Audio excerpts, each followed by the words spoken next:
Thank you for taking time to watch this video. On this Monastic Musings channel, I try to keep away from politics and relegate those types of videos to my Just Joseph channel.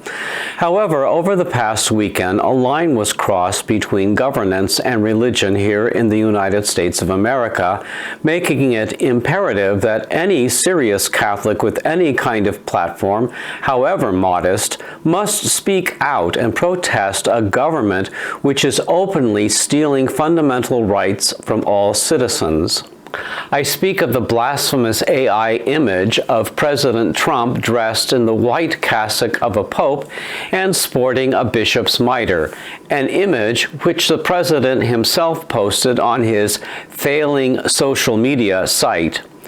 The offensive Truth Social post was immediately reposted on the official White House X account. This offensive image appeared on the weekend in which Catholics completed the customary 9 days of mourning for our beloved Pope. The appearance of the image on the White House official X account opens a window to some disturbing aspects of the current administration. Before I attempt to unpack what the image represents and address the intentions behind the reposting by the White House, I want to extend my warmest regards toward all of you who do not share my Catholic faith and yet expressed support and empathy on social media towards us Catholics regarding the incident. Many of you are people of other faiths or of no faith who have been the target of some uncharitable remarks made by certain self-styled Catholic apologists. You were able to look past those comments and express your regrets for the president's intentional cruelty and mockery. I very much appreciate your expressions of concern. Idolatrous and blasphemous images representing Donald Trump as Jesus Christ or some reincarnated version of a biblical figure have proliferated over the many years Trump has been the center of attention on the political scene. Video of his notorious claim to be the chosen one continues to be played and replayed ad nauseum, and golden statues of him are paraded about at his rallies. This latest travesty continues to solidify the notion that the MAGA movement developed around Trump is a sick, twisted cult of personality, which has gotten completely out of hand. I have predicted many times on my social media accounts that at some point all Catholics, regardless of their support for this man, will be thrown under the bus by Trump and his power-hungry white Christian nationalist friends, and I have been called out for making this claim. The toxic alliance between white supremacist Christian nationalist movements and Catholic pressure groups in politics has been developing since the rise of the Republican moral majority beginning in the 1980s. Leaders of the moral majority movement infiltrated the Southern Baptist Convention, influencing the abandonment of its pro-choice position in favor of a strict anti-abortion stance, which attracted Catholic voters into these extremist Republican circles. The alliance influenced many conservative Catholic groups to adopt positions on other issues not aligned with Catholic social teaching. Catholics who prefer to place greater emphasis on freedom of conscience, social justice, and anti-war issues in the public life were characterized as liberal heretics and vilified as such. Liberal policies were viewed as destructive to society and as threats to moral rectitude. The disparate right-wing movements that blended an extremist ideology with a selectively deaf version of Christianity was galvanized by the celebrated con artist Donald Trump under his Make America Great Again banner.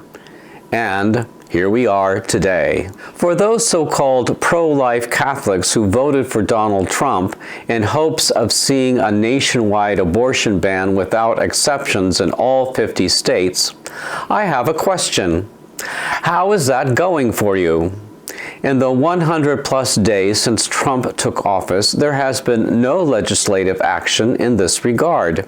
Sure, he signed a few nothing-burger executive orders on camera to the delight of the March for Life crowd, but nothing else has happened. Trump's interests have been focused on tariffs and mass deportations.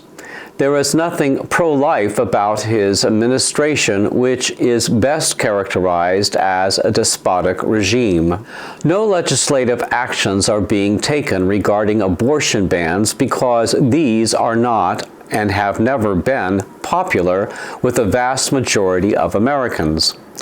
For this reason, the anti-abortion strategy has been focused solely on stacking the court with Federalist Society judges who, during their confirmation hearings, lied about not touching Roe v. Wade. The conservative-packed court revealed their subterfuge in the June 2022 Dobbs decision. Now that the dog has caught the car, so-called pro-life Catholics intent on finishing the job are finding out that the only way to accomplish this is by passing legislation, which no one has the energy to do. These same Catholics who may support legislation to financially assist women in crisis pregnancies are quickly discovering that there is no interest in the MAGA Republican Party to introduce such legislation, and that they are hell-bent on ending any existing program that provides such aid at home or abroad. So, MAGA Catholics,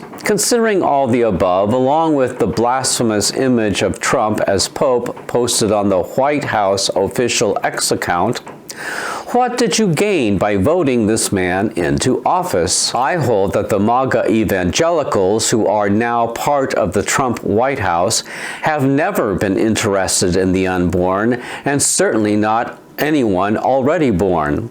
Their agenda is totally about wealth and power. The traditional hatred for Catholics among right-wing Protestants is alive and well, and now is exposing its ugly head. Posting of this image on the White House official X account raises an issue that should disturb everyone regardless of your religious affiliation or non-affiliation. The First Amendment guarantees religious freedom, but it also restricts the government from establishing a national religion. When asked about the image, the president made the excuse that he wasn't involved in the posting of the image, which is, of course, a lie, and that it was just a joke. Perhaps he could get away with calling it a joke if the image appeared just on his own poor excuse for a social media account. But it was reposted on the official X account of the White House. That sort of action is not a joke. It was a deliberate act with a deliberate purpose. During his campaign, Trump said he intended to be a dictator from day one, and all of his actions since his inauguration day have been consistent with that intention.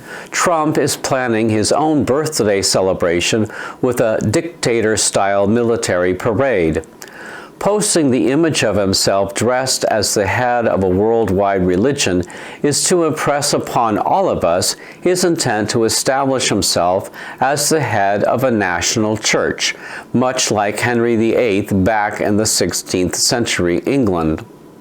Had his AI-savvy enablers knew any better, they would have placed a papal tiara on his head instead of an episcopal mitre. This is something about which we should be very vigilant.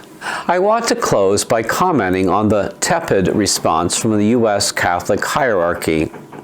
Yes, I did see the post from the New York State Conference of Catholic Bishops, and it was entirely on point. But at this moment, I have seen no official response from the USCCB, though an article was posted on the USCCB website featuring the weak response from Cardinal Dolan. It wasn't good, said His Eminence. Dolan is a known friend of Donald Trump and serves as some kind of religious consultant. The cardinal paid fangirl-like attention to Trump at the last Al Smith dinner, at which Trump commented on other public figures with profanity-laced insults. On my Just Joseph channel, I posted a music video in which I juxtaposed Dolan's assessment of Trump's faith alongside his many crimes and cruel actions. I will post the link to this video in the description below. So where is the red line, dear bishops? At what point are you going to call out this president that has been convicted on 34 felony counts as a result of paying off a porn star to keep silent about a sexual encounter shortly after third wife Melania gave birth to their son? Was not the Access Hollywood tape in which he bragged about assaulting women not enough?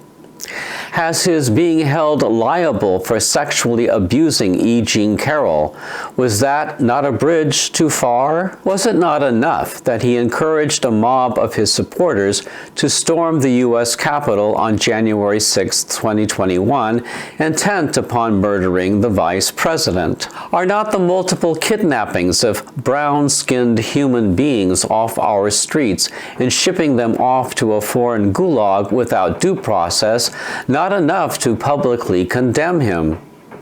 And now his White House posts a vile image of him as Pope, soon after we have buried our beloved Pope Francis, and while the cardinal electors are assembling to elect the next successor of St. Peter under the guidance of the Holy Spirit. Is this not a blasphemy and a potential threat to our religious freedom, a guaranteed right by the U.S. Constitution?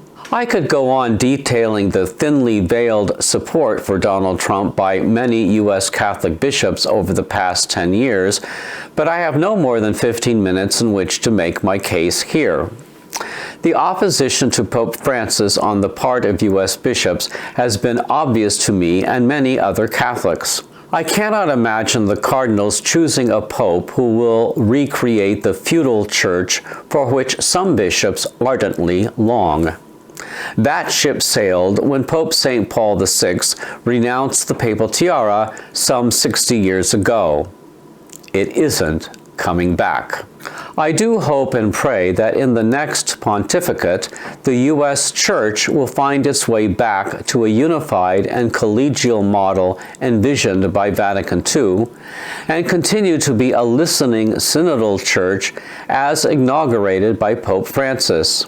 The U.S. bishops must not be timid about standing up for the poor and marginalized, regardless of political expediency or the opposition by wealthy conservative donors. Thank you for viewing.